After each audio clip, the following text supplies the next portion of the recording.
Thank you, Katja. Hi, folks. Good evening together. Ortaft is, I guess. That's how, how we say it. My talk tonight is why you don't need to worry about scaling your Java web application. How did this talk come about? By the way, who is working on a web application in one form or another? Right, thankfully. Because I gave this talk to a couple of folks here at JetBrains, they almost worked on text editors and whatever, and they couldn't really relate to what is going on here in this talk. So, okay. Now, I don't know about you, but in the past I had these situations. You build a new product, you build a new API. Shortly before launch, a product person comes in and asks you, hey, will we scale? Will this thing scale? What happens if we're going to be the next Amazon tomorrow?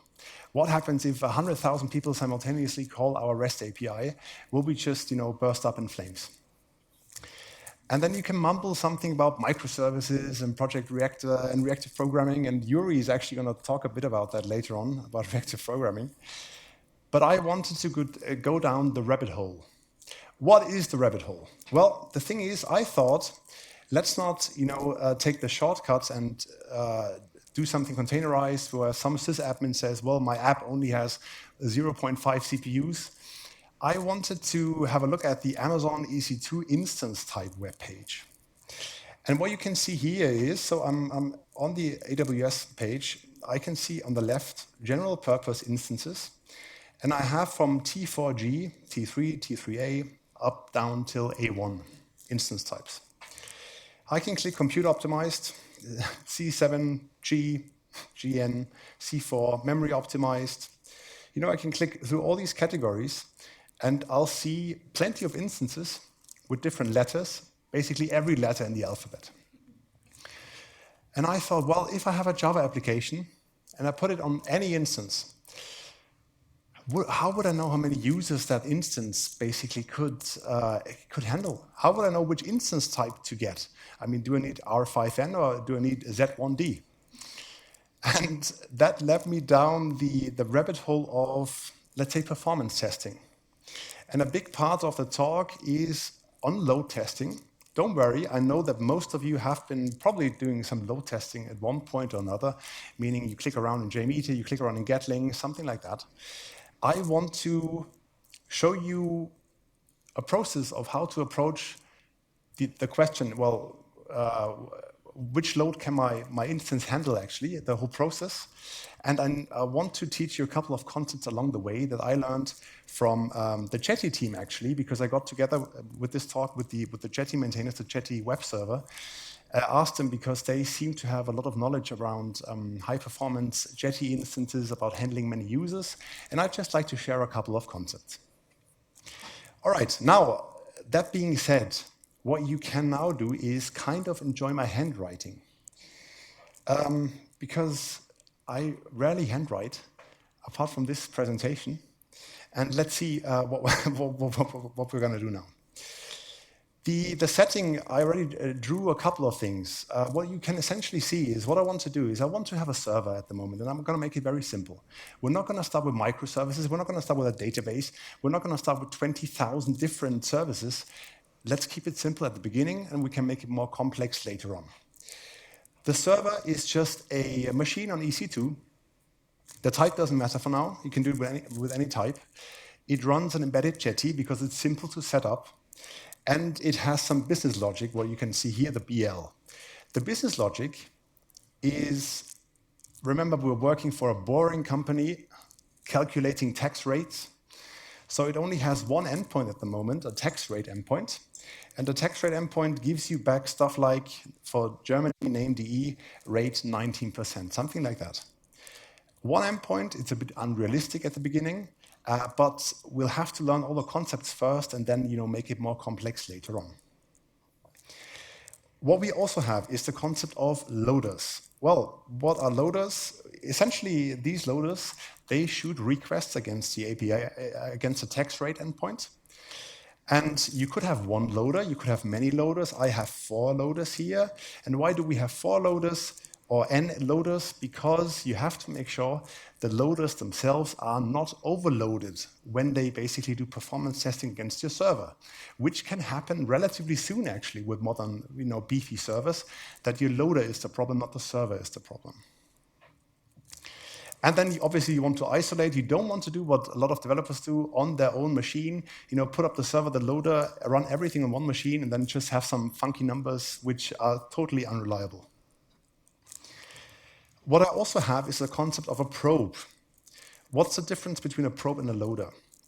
The probe is essentially, so the loader, the only job a loader has is generating load against our endpoint. Nothing else. It doesn't record any latencies, whatever. The probe itself is one machine which just does 1, 2 requests per second, something like that, simulating a user going against the server. So the probe doesn't spend much effort generating load. It just browses, for example, a website or hits the endpoint in this case, and you get isolated results on the latencies that the probe gets when it hits the server endpoints. So what we're going to do is, just as as an overview, we have these loaders, we have the server, we have the probe, all machines in Amazon EC2. And the loaders are going to send later on, many requests per second against our server. The probe sends one or two requests per second against the server. Zooming out a tiny bit, the process will look like this. Let me just see if that works. Different color, right? We're going to start, let's say, the loaders are going to start with 250 requests per second against the server. That makes it 1,000 requests. I hope you can read that. 1,000 requests in total per second against the server. And we're going to let our test run for 30 seconds. In real life, it should actually run for longer than 30 seconds. But for now, I want to do everything live. I don't just want to bombard you with numbers. Ideally, I want you to go home and just repeat, what I did here, just with some live coding, essentially. All right, so that is step number 1. And as you might have guessed, I prepared a tiny project, which is not JMeetup, which is not Gatling. It is a bit of custom code. Just scrolling down here, which you can ignore for now, so I'll scroll up again. And what it essentially does is it orchestrates these 6 machines. Here at the top, I have these 250 requests per second that every loader shoots against my endpoint.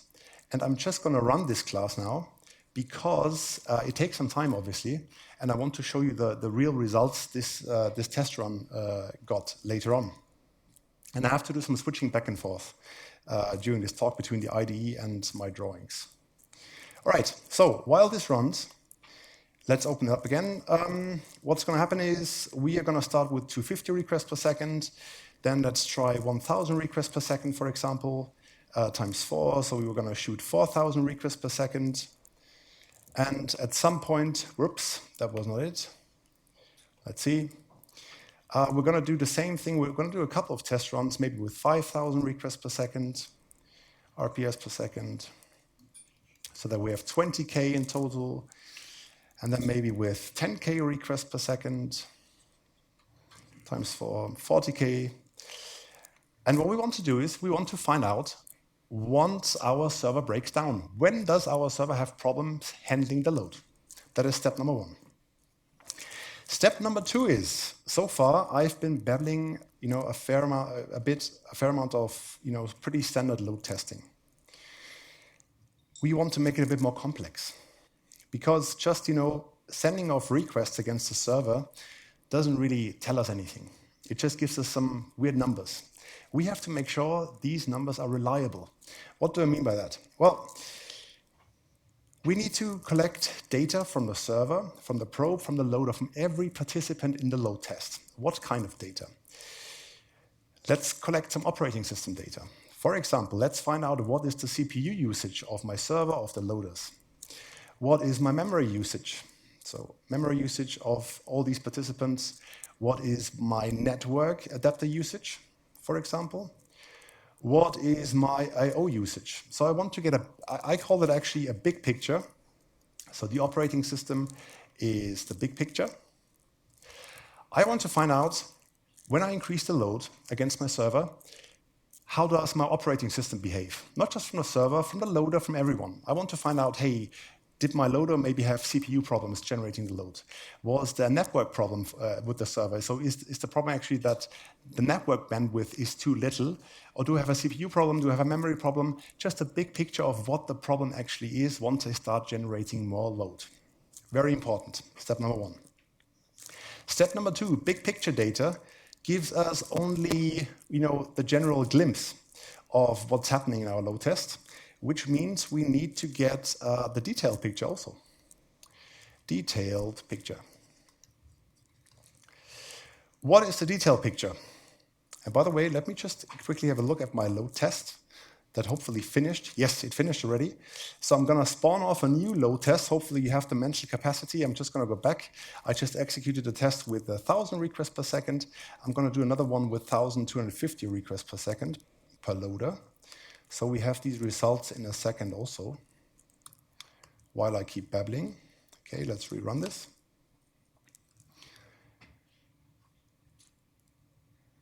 Good, that looks good. Going back here, detailed picture.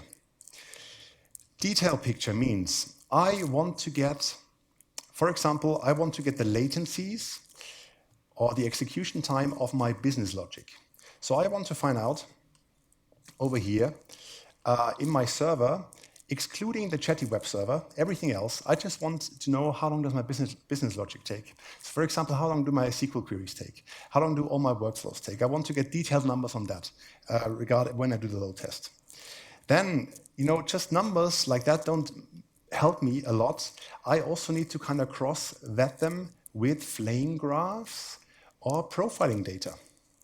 So I want to find out, where does my application spend its CPU time?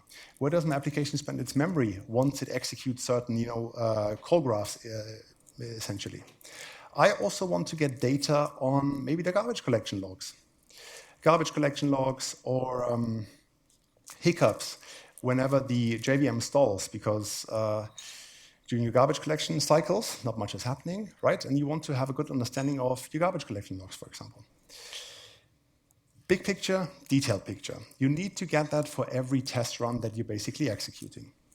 The good story is, this Java class I showed you early on, what it actually does is it not only goes and sets up these 6 machines, it runs the tests, it also makes sure during every test run to make snapshots for every participant of the CPU, memory, network, I/O, and it makes sure to double check the business execution time, business logic execution time, the flame graphs, profiling data, garbage collection logs for the server.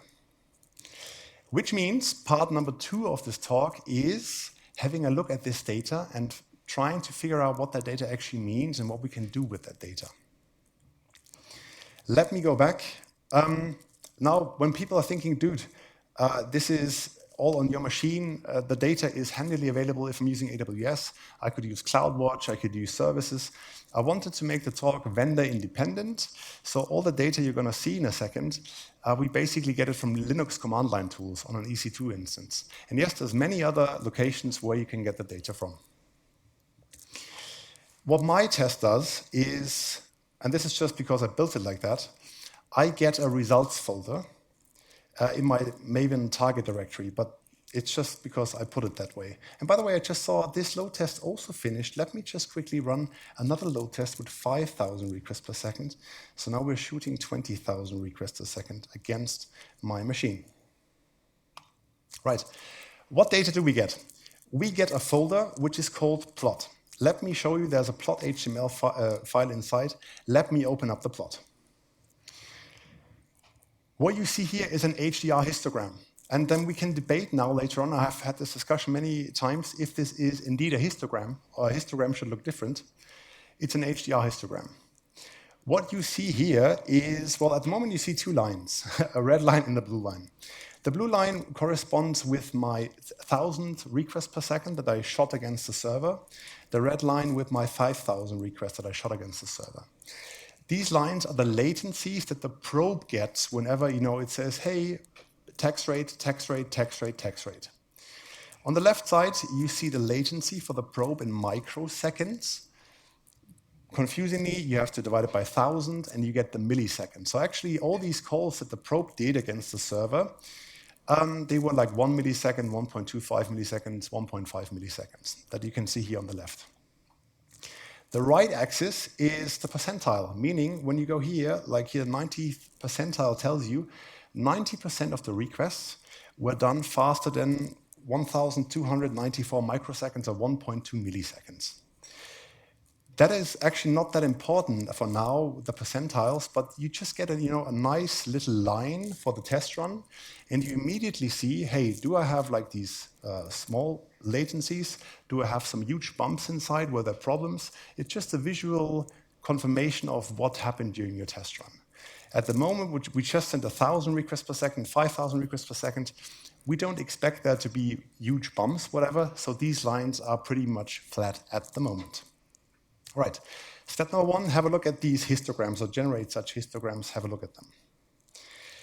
Then, data overload. And I can promise you, once we make it through these folders here, then you did your work for tonight. So what I did is, for every test run we did, we get a folder, like this one, at 1822. You see subfolders for loader number 1, loader number 2, loader 3, loader 4, because we have 4 loaders. You see a folder for the probe, and you see a folder for the server. Let's have a look inside what each of these folders contains.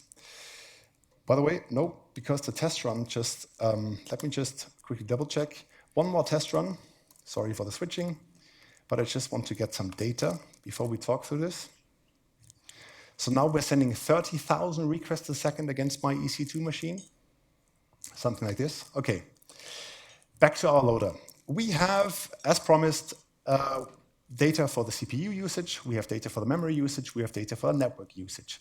And we need to make sure, this is what is skipped always, to check these files or the data or the visualizations for every participant of the load test. It's quite boring, but it's something that you have to do. My CPU log, by the way, this is quite a beefy loader because it has 8 CPUs, which you can see here.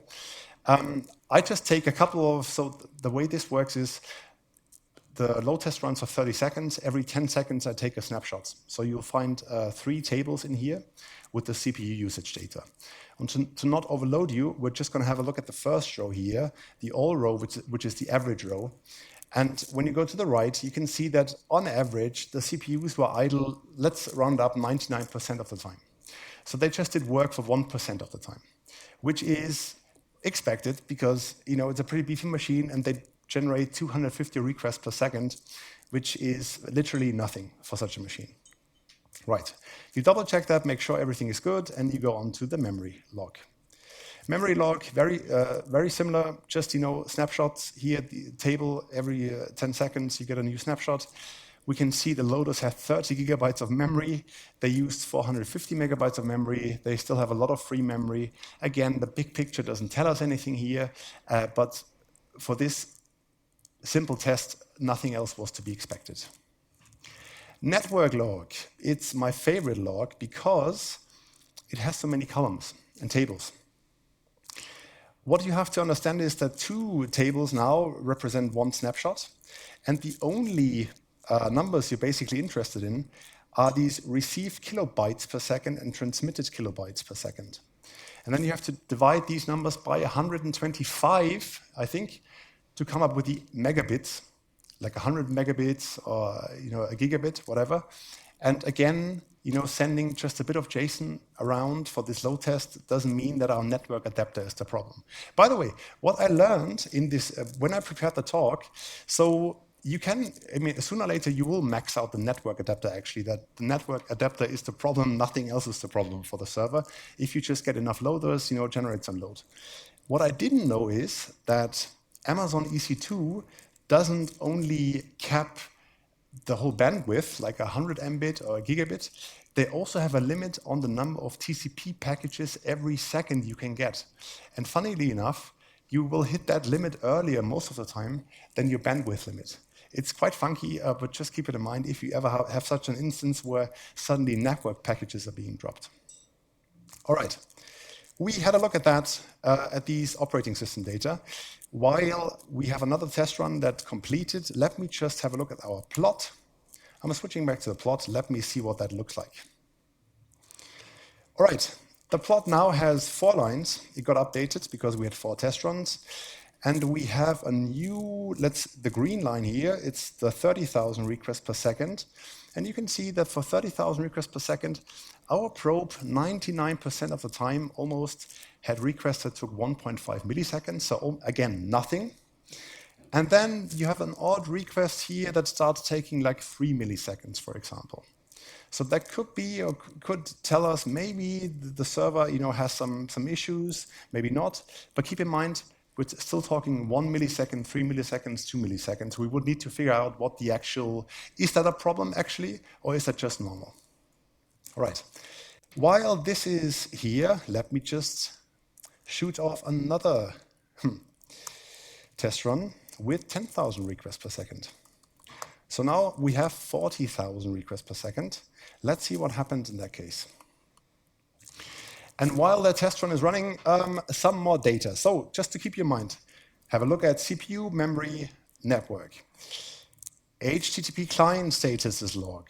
Also something, it goes without saying. The thing is, when you hit REST APIs, you want to find out during a load test, were all my calls successful? Did they have, for example, 200? This file is just a very simple visualization of the fact that my loader at second 0 of the test, or at second 1 of the test, or second 2 of the test, sent 250 requests, and they all came back with the 200 status code. So that is just another, quick way of visualizing, hey, were all my requests sent by my HTTP client? Did they come back with an okay HTTP status code? Also something that can easily be skipped, but sometimes skew the results because you think, wow, everything was super fast, and then you find out, well, my calls actually all failed. Something like that.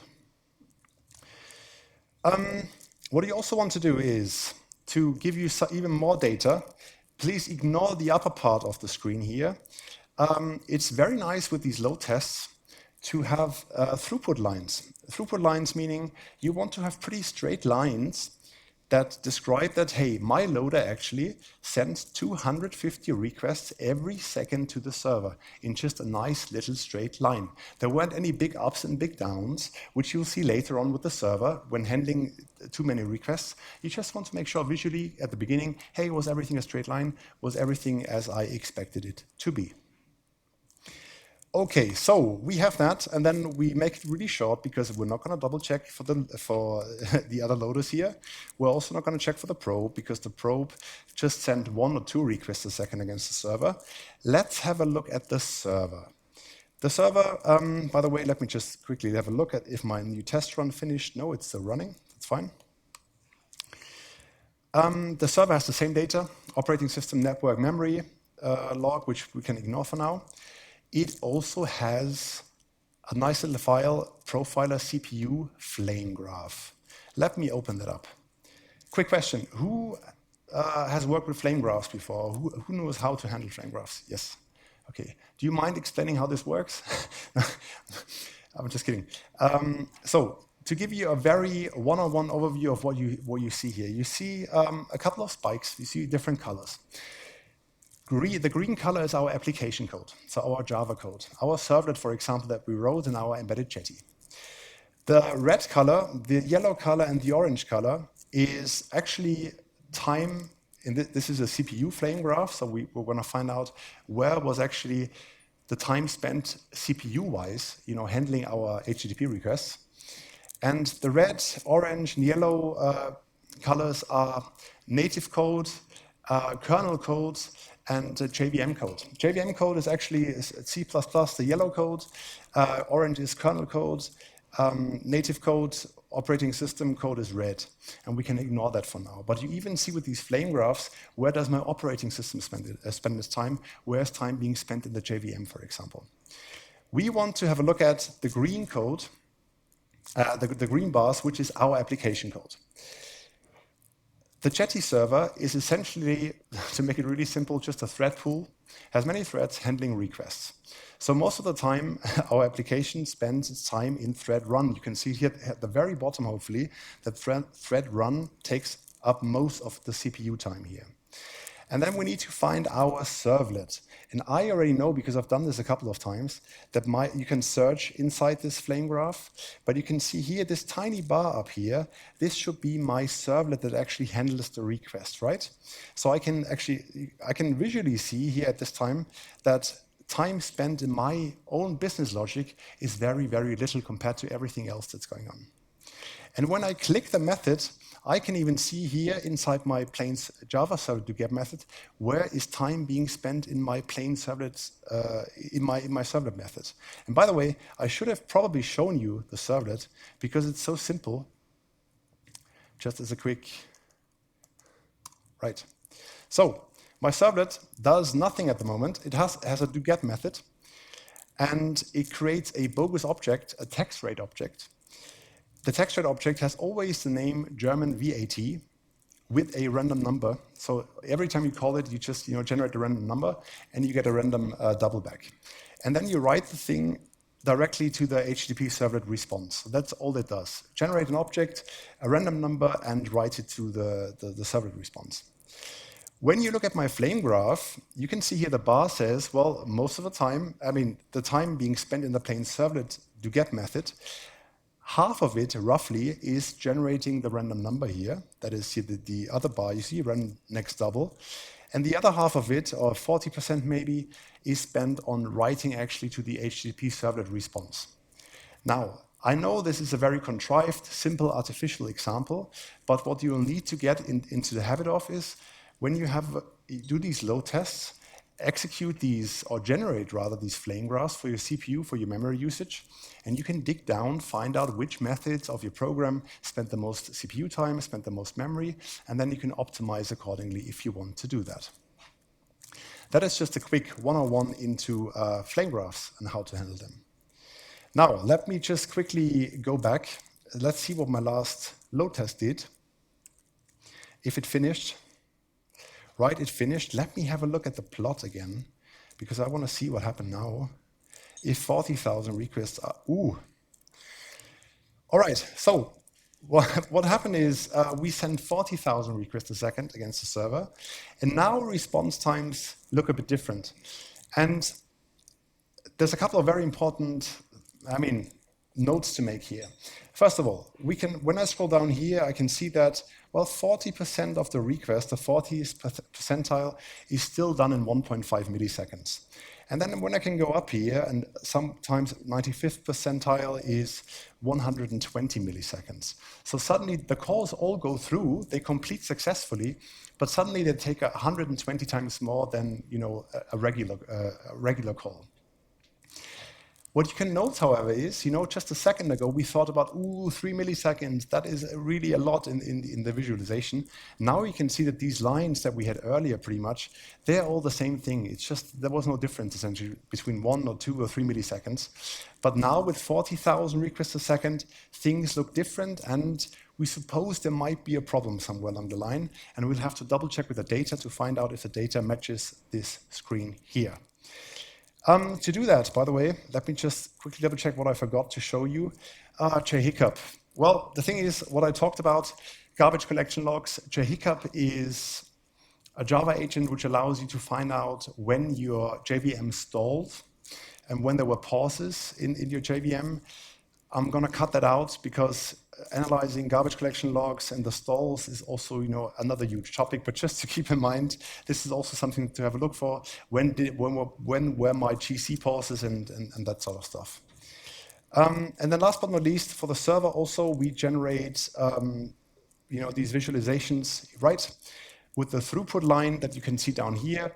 Also, this is our very first test run, a nice little straight throughput line, except for the end here where my tests stop, but that has nothing to do with handling requests. All right, so we want to have straight lines. We want to have a look at all of this data. Let's find out what the data looks like for our last test run. Right, and I'm going to make it, let's see, so this is hopefully 1835. This should be right now. Let's have a look at the server straight away. The CPU log. So when I scroll to the right here in my server CPU log, what I can see is I did a couple of snapshots, and at the beginning, the very first snapshot, it all looked still okay-ish, kind of. Then, my CPUs worked 50% of the time. At the end here, they worked 93% of the time. So meaning that my CPU was basically almost at its maximum. And that is not a good number at 90% of CPU usage. That corresponds with the picture, but I also should find that out before actually having a look at the picture and just trying to not, what's it called, put the carriage before the horse, or the other way around. Okay, forget that. Memory-wise, what we can see is, memory-wise, our server, 15 gigabytes memory, in the snapshots, 1.6 gigabit, 1.1 gigabit, 2 gigabits, actually gigabytes. It's interesting that for every snapshot, it increases by 500 megabytes, so that is also something to have a look at. Why does the memory usage increase so much? Network, let's have a look. Yes, these look like real numbers now. What you can see is suddenly receiving kilobytes per second and transmitting kilobytes per second. So 20,000 divided by, let's say 100, not quite right, but let's say 20 mbit that we're sending through the network adapter, which is still far away from a gigabit or 100 mbit, but certainly the traffic is picking up. The profiler, right, and then let's have a look at our throughput line, because hopefully our throughput line also looks different. Whoops. That was the wrong button. Let's see. Right. And that's what I meant before. If your throughput lines suddenly for the server start looking like this, where you don't have a straight line, but suddenly you have something which looks completely random, uncontrolled, and then it goes down, it goes up again, and the server just handles any amount of requests it can do, it also tells you have a problem. And the problem is, what we've been doing so far, and this is one of the points I wanted to hint at, we always want to find out when does our server break down. And that is not load testing, it's actually limit testing. It's almost like, you have someone who wants to jog, and then you ask him, hey, how much can you jog, and when do you just fall over and die? And usually you don't want to have that someone dies. What you want to do is someone jogs at his pace, kind of, and then he just keeps jogging, and then he can stop again, and then the next day he can start walking again and running again, and he just doesn't fall over and die. And the big revelation here is that you don't want to find out, hey, 50,000 requests, 100,000 requests, 10,000 requests. You want to find out, what can my server handle with the expected load that my application is actually supposed to get, not just some vague big numbers. Which means what we need to do is we need to complete our picture a tiny bit here. Let me see. Because so far we've been simplifying things. 1, 2, 3. What are the problems with what we just did? The first one I already mentioned. We had a look at these absolute numbers. So we said, hey, 50,000 requests. That is good. The funny thing is, in the real world, what matters obviously are user journeys. You want to find out what do your users do on your website, for example. So if you have an e-commerce website, you don't just want to load test the password reset API. You want to find out, sure, my user browses the catalog, and then he buys something. Hopefully they buy a bit less than just browsing around. And you need to make sure what are these real user stories. And that is, actually the real user journeys. Whoops. Let me just write that like so. Most of the time, you'll need to spend figuring this out. If you have historic data, obviously that's great, and you know that on Black Friday you get 10,000 users coming in using your software. If not, you have to take a best estimated guess. The second part is real user journeys. We also have to have real infrastructure, meaning with real infra, so far we tested against our server. No database involved. Obviously, you also need to get a database involved. You want to do this against single machines. You want to do it against your whole entire microservice landscape. And I can tell you from experience that, you just saw how dreadful it kind of is to work through the data for one single machine, and then doing it through an entire microservice landscape is quite another thing, kind of. But yes, that's what you have to do. I'm not going to show it here because the process is pretty much the same. Collect all the data for all the participants, make sure the data makes sense, the visualizations make sense, and only then increase the load or change something about your system. Number 3, real user journeys, real infrastructure. I've been talking about absolute numbers and they don't really tell us anything. There is, however, something I want to make these, let's call it expectation management. Expectation management. So your business people come in and obviously they say, hey, tomorrow we're going to be the next Amazon. And we need to be able to handle 10,000 requests. Or when you have some upload service and usually users upload 2 megabytes of files, whatever, they ask you, hey, what happens if suddenly every user uploads 20 megabytes of files? And that's because they always have this limit testing in their head, which you already saw maybe we shouldn't do. Still, expectation management, I can tell you all day long, Marco can tell you, well, you don't need to worry about that, and people want some hard numbers. Let me show you something. What I personally found interesting is the Stack Exchange homepage, because they publish the performance numbers they have. Stack Exchange is basically the company or the site hosting Stack Overflow, everything like that. I think on the old Alexa page, before it went down, it was one of the top 100 most popular pages on the internet. When you scroll down here, you can see that Stack Exchange has, to host all of that, they have 9 web servers, maybe geographically distributed, I don't know. And they say that they usually handle like a 300 requests per second or maybe peak of 450 requests per second. Now, I'm not saying that my servlet that you just saw handles all of Stack Overflow. What I want you to do is just relativize the numbers you saw earlier, that if one of the biggest websites in the world has maybe a 300 requests per second, then no matter how cool your startup is, or the company, or your product people, it's unlikely that you're going to launch the thing and you have 10,000 requests per second. Like 10,000, 10,000, 10,000, 10,000. Because then you're going to be working for Google or some other, or Alipay, like the Chinese dudes, which have crazy, crazy, crazy numbers. But usually that's not what's going to happen for you.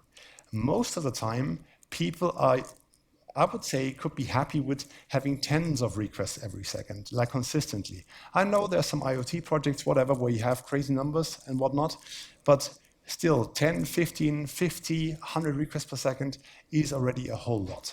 Just to put things into perspective of what you saw earlier.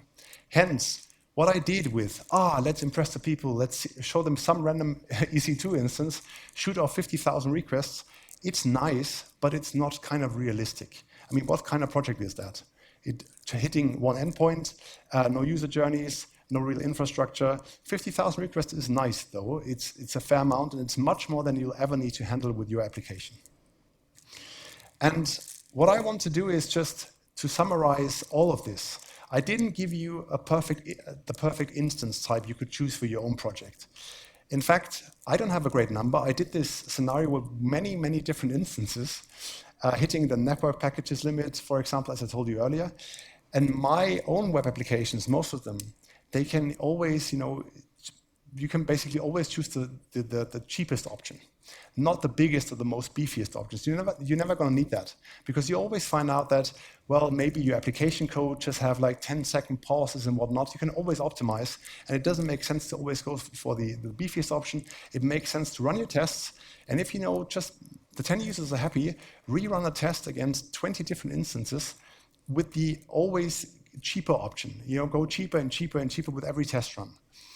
And then you can tell your boss, by the way, that he can just give you the difference from the EC2 bill, and you can put it into your own pocket at the end of the month because you saved the whole company so much money. If you do the load testing process and collect the data, interpret the data, and also do some expectation management and push back a bit against product management, which is hard at times, then hopefully you won't need to worry about scaling your Java web application anymore in the future. And that is, I think, all I wanted to show you today. Thank you.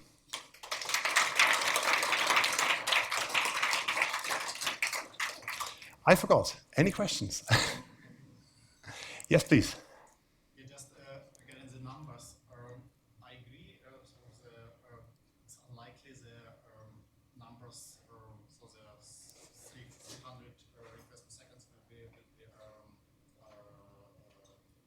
more than 300 requests per second. But what happens, we could have some peaks. Yes. So, my experience, e-commerce example, there's a error kind of mistake with the price is 0, and you have in the next few minutes factor 100 or factor 1000 requests. The question how to test such a situation. So perhaps it's a short time, some minutes or some hours, but it's still enormous load. Yes. So did everyone hear the question, kind of? Yes, okay. It's actually a good question. So the thing is, as with everything, I don't want there to be laws. It makes sense with your hardware to just once try it out what happens when 10,000 people tomorrow come to my restaurant, for example. I only have place for 10. Then obviously you will have a problem one way or another. You're absolutely right. So it doesn't actually, you can try these experiments also with some crazy numbers. Usually I would hope that it's not just misconfiguration, but it might be Black Friday, for example, where you know that you have 100 times the load throughout the year. So it's kind of pre-planning. If it's really unexpected and really you have 100,000 users suddenly, just good luck. I can't help you with this talk. Yes. Yeah. Yes, please. Why the memory users of the server increased? Like we saw that we switched to. Yes. So the memory users of the server increased with the number of requests. What's the reason? Because the server was not doing anything, right? Just a random number generator. Yeah, it's a good question. I mean, I guess some objects have been created. It could just be that Jetty blows through all this memory with the request handling, but I can't tell you. You'd actually have to figure it out yourself. It's one of these. The thing is, the talk is really just the beginning of a huge rabbit hole, because for all of these things, like for example, where does the memory get wasted, where does the CPU get wasted, you can spend hours, days, weeks essentially to figure out why that was the case. So for that specific use case, I don't know, I would have to check it up. And I can tell you that from experience with JetBrains and our teams, we have performance engineers, and their only job is to figure out this stuff, kind of. And it's not something that just takes you 2 seconds, but you'll actually have to do a lot of digging to figure out what is going on, why is it going on. That's the real. So this is just the beginning of the rabbit hole, and maybe the answer to your question is the next step into the rabbit hole. Yes. Yes, please. Your talk is called Performance Java Web Applications, and what's different with the just other backend applications that don't have on? I didn't quite hear. So about Java web applications and the other. In comparison with other applications, just a pure backend which don't have front end, which communicates with other systems. When you check the performance, it's the same approach, or is there anything different? Yes. So when I said web application for this talk, actually, I didn't just mean websites or whatever. So it could just be system-to-system backends. I just meant that I gave, as I said, I gave this talk to some people here working mainly on desktop editors, and then they said, well, that is nice, but how does it correlate to what we kind of do here? So I just wanted to say single user applications are not the target for this talk, but everything that runs somewhere, web server, could be system to system, a backend, whatever. It's the same approach across all these systems. Yeah, same approach. Yes, please. You said that you are isolating like the business logic. Yes. Any reason for that? Not including like the whole round trip or like the time of the server? I mean, the thing is, what you saw with the probe essentially gives you the latencies we saw you is the whole round trip. I mean, for the probe to the server and back again, and then just as additional data, you ideally want to find out how long does just my business logic also take. Yeah, how long does one workflow, for example, take? It's just so it's not either or, but it's actually both. You want to have the whole full round trip latency and also a good picture of what the business logic does. Once you deny that the business logic, you know the problem is. Yes. Yeah. Yeah. Yes. So we can say that probe is like health check, and let's say probe is like health check, and let's suppose at one moment the rest of the servers, the load balancers, they are taking in more memory, and they are saying that actually more requests are coming. But for the health check, it's actually just 2 requests. So it will always say that your server is actually fine. So Yes, I mean, hopefully it says the server is fine, because a health check would imply you just check for a 200 coming back. What the probe does is the probe needs to tell you, how do my latencies change to the server? So what you actually saw in the graphs is that the probe tells you, hey, suddenly my requests take 100 milliseconds or 120 milliseconds. So it's not just a health check, but they actually have to do the recording of their request data. so there's a difference. Yes, there is a difference, yes. Thanks. So the probe so the loaders, with the loaders, you have to make sure, and this is, by the way, also something that you need to double check, that your loaders consistently, when you tell them, send 5,000 requests every second to the server, that they really do that, kind of, yeah? Not just like 1 second, 4,500, and then the other 5,000, but it must be 5,000, 5,000, fire and forget, kind of. The probe, just one request, but record all the data, essentially. That is the idea behind it. And there's some arguments online that I've read. Do we need to split it? Because I also, in the past, knew it that the loaders can also do the latency recording themselves, kind of. Huge discussion going on, which I don't want to get into, but this is just something that I found useful, splitting up the probe even from the loaders. Yes, please. A question about the second point about real infrastructure. Yes. If you have, for example, Kubernetes, and you have all the horizontal pod autoscalers and stuff, so this is like living system, and then what are the implications? I don't. So the question was, when you have Kubernetes and a living system where the Hive auto-scales your application in the cloud, I don't have a good answer to that at the moment. In terms of what I try to do is with this talk is, because frankly, what I've seen in the past is that, you just offload it to, you say Kubernetes. You don't know what hardware this runs on. Then some sysadmins take some weird number of, this should have this amount of memory, this amount of CPU. I wanted to find out with the talk, if you stop with the containerization, how much could your application actually handle? And that was, the focus of this talk. How you do it with the auto-scaling and all the caveats and all the edge cases, I can't give you a good answer tonight on that.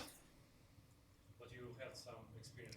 I have some experience like that, but not good enough to put it into the next talk at the moment. So I would have to basically reorder thoughts again and get a couple more opinions to make it really presentable. Yes, please.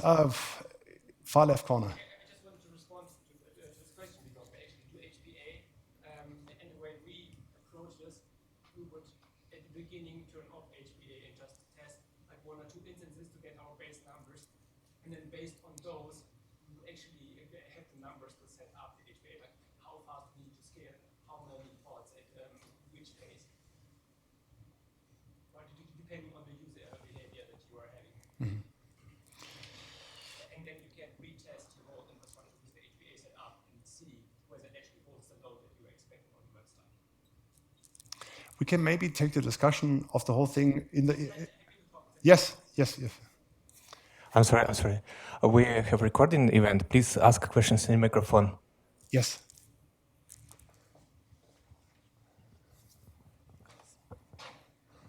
Do you see this kind of load testing task in the development team, or should it rather be in another team? Where do you see that? So the thing is, the way I see it is, historically, I can also only talk about my projects I've done in the past, is that load testing is something that comes in 5 minutes before launch, and then someone clicks some buttons on JMeter or wherever, and then that's it. That's your load testing, and then it kind of works. In terms of, it's most often checking off some checkboxes and doing it last minute. When you want to understand, all the flame graphs, for example, the profiling data, whatever, you need developers actually, who built the system to understand what's going on there. So at some point, sooner or later, you need developers involved. And I would actually, it depends again on organization and how you handle it. I would love for it to have more of a developer focus more early on and finding out. I mean, the whole topic starts with when you build something against a database, turn on the SQL logs and find out how many SQL queries you spawn, how long they take, for example. How many developers do that? Sometimes they do, sometimes they don't. And then go live, you find out, oops, we have too many SQL queries. So yes, the answer is it would be better if developers would take it more serious and do it early on in the whole cycle if that is somehow somewhat allowed. Yeah. Yes, please. Let's assume you work with signed up users and you have to authenticate their passwords. I had the experience that this also takes a lot of CPU time. Do you have some recommendation? What is a good way of doing this authentication? Maybe you can't give them tokens because it's too cumbersome for the users. And have you some recommendation for that? A recommendation when you want to massively log in users into your load test, so to speak. Not off the top of my head, but let me, again, a couple minutes and let's talk in the break. Let's see what I can come up with. Yes. Any more questions? Yes, please.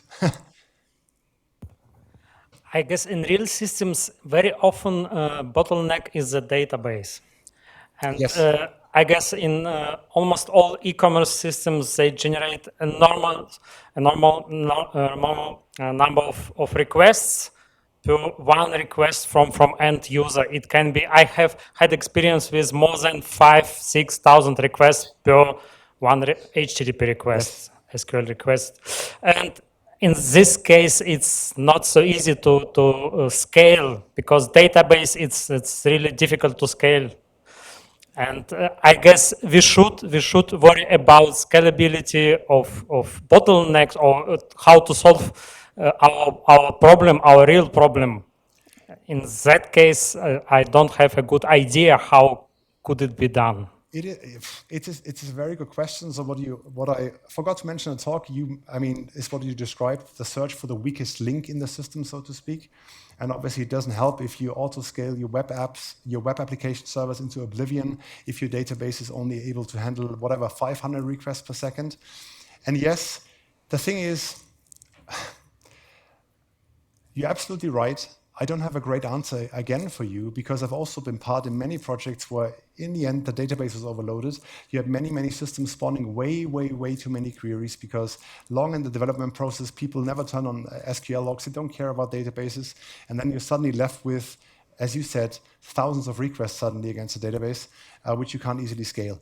If I had the superb answer to how to solve that, then I guess every company in Munich and whatever would be happy. You're totally right. I mean, it's a difficult problem. Okay, thanks. Yeah. What we did in the past, you need to start digging. I had this one company, the login process spawned for whatever stupid reason 400 SQL queries. And when you have that, you log in a user and suddenly you get 400 requests per second against a database. It's a lot. What do you do? Do people touch it, try to refactor it, get it down to 7 SQL queries? Is that possible with a huge legacy project where you have all kinds of crazy database structure events flying around? You never know who spawned SQL queries where. It's tricky. Yes, please. Just would like to share my experience regarding this situation with SQL queries. Perhaps two things which I would do. Very often it happens because we use some ORM system, like Hibernate, and just blindly write in the code and don't care how it works on the network. So at least you should switch on SQL logging and look what happens beside. Sometimes it's really better to use directly JDBC or DBC instead, Hibernate maybe. So sometimes it's effective. Perhaps it's also a sign that they use the wrong type of database. We also could analyze it. Perhaps document-oriented databases fit better for use cases as relational databases. That's 3 things what I would recommend. Yeah.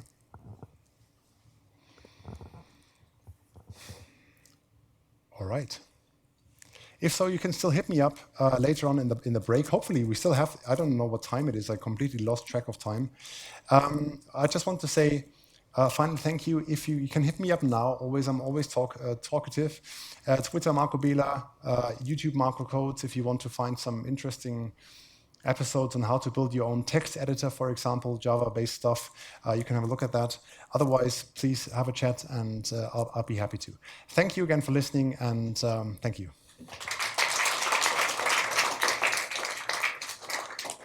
Thank you, Marco. 15 minutes break.